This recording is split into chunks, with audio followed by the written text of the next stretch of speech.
Welcome to today's video.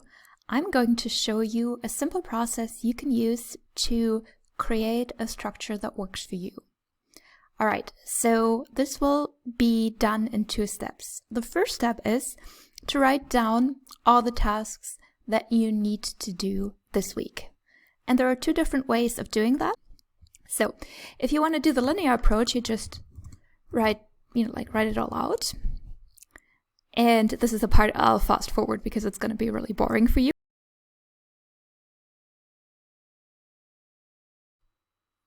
Alright, so these are the main tasks that I have, and this is the linear approach to creating those tasks. If you want, you can also add, personal stuff. So for instance, you could add your workouts and so on and so forth. I'm not doing that because, I don't really have a challenge with scheduling those in. But if you want to, then just also add them. All right, now I'm going to be showing you the nonlinear approach, and that is mind maps. So this one here is called mindmapmaker.org. It's free to use. And basically what you would do if you wanted to use this one is that you just put all your tasks in here. All right, so here are a couple of the tasks that I have. Okay, so we finished step 1, which is to compile a list of your tasks. Now let me move you on to step number 2. So this is actually a process that I led a client through, and I'm just going to be showing you how I would do this with myself, just as an example. I personally find it much easier to, either quickly draw it, have a pen and paper calendar, than using a digital one where you painstakingly have to add every single appointment. People are different. When I recorded this for you, it just took forever to put the appointments in, and nobody wants to see that. So I'm, so that's why I chose to use this one. I think it actually contains enough information. You don't need to have it like a 15 minutes by 15 minutes breakdown just for creating structure. Now, so there are 2 questions that you need to ask yourself before filling this out. The first question is, when are you the most productive? And you probably have different times for left brain and right brain tasks. For instance, I recently read something that we're actually better at creative tasks when our brain is a bit tired. So creative tasks would probably be better here. It obviously makes a difference if you're a night owl or a morning person. That said, in general, earlier, like in the day, tends to be better for, tasks that require concentration and so on and so forth. We often have 2 peaks. One is in the morning and one, is after we get over that tiredness just after lunch. Okay, so we want to make sure that we account for that when we create our schedule. That's question number 1, your biorhythm, so to speak.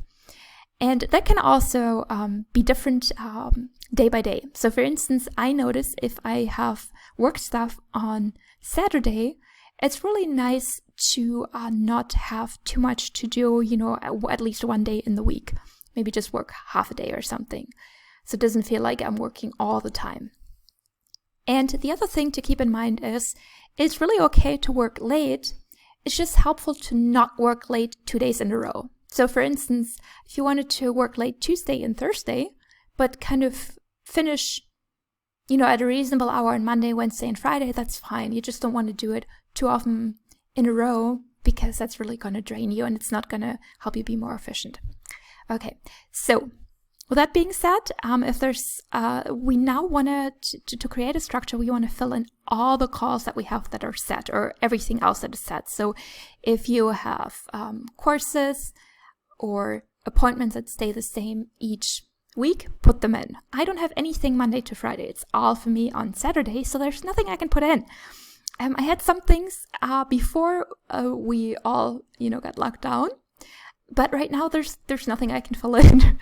So, so everything I have is fluctuating.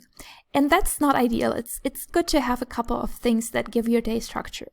So what I'm going to fill in is things that I often do before work, which is, basically like a meditative approach. So it's just like a nice way for me to start off the day, and I typically do that before work. So actually, even though I don't have any like appointments or courses or anything because it's all closed, I actually do have one thing that already stays the same. And then the next thing you might want to fill in is lunch, and if that's during a certain time, let's say 1 p.m. here, then we'll fill that in for every day. All right. Now, 7 or 8 p.m. or whatever, I mean, it really depends, who are like 5, 6, 7, 8 p.m. It really depends on when you start and how long your breaks are and so on and so forth. I tend to be more of a night owl, so 8 p.m. is totally fine for me. But, for you, might be 4 p.m. or whatever. So, you probably want to make sure that, as I said, that you don't work later every day.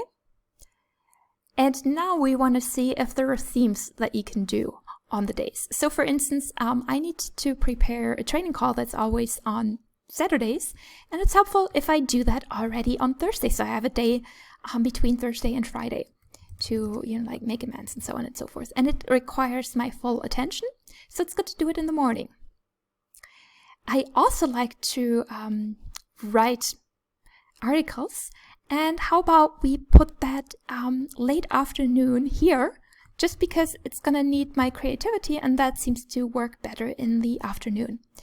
Now, it's really helpful if you have meetings or calls and you have any type of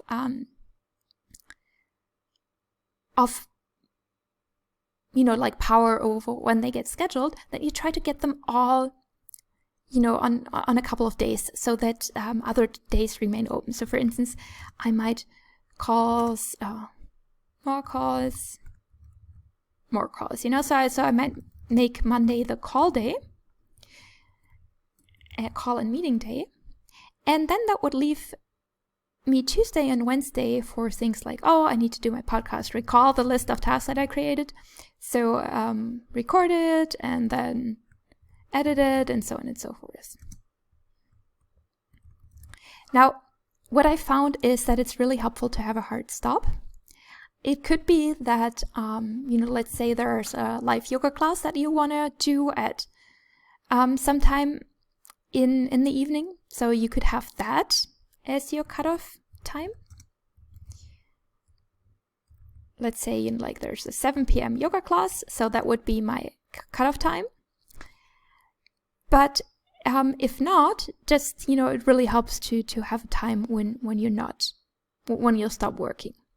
And then maybe also have a time for lunch. All right, so this is just a quick overview. And it's going to take you longer to fill that out, but I hope the process becomes clear, that you first put in the blocks that remain the same, because having too much flexibility is not really helpful for you. You need a structure to be flexible from.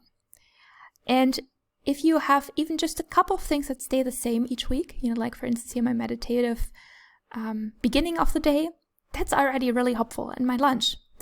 And then you have all these slots that you can fill, and fill them in a way that makes sense, both for the deadlines that you have, the tasks that you have, keeping in mind your biorhythm, and the suggestion to not work, like long into the night, more than, one day.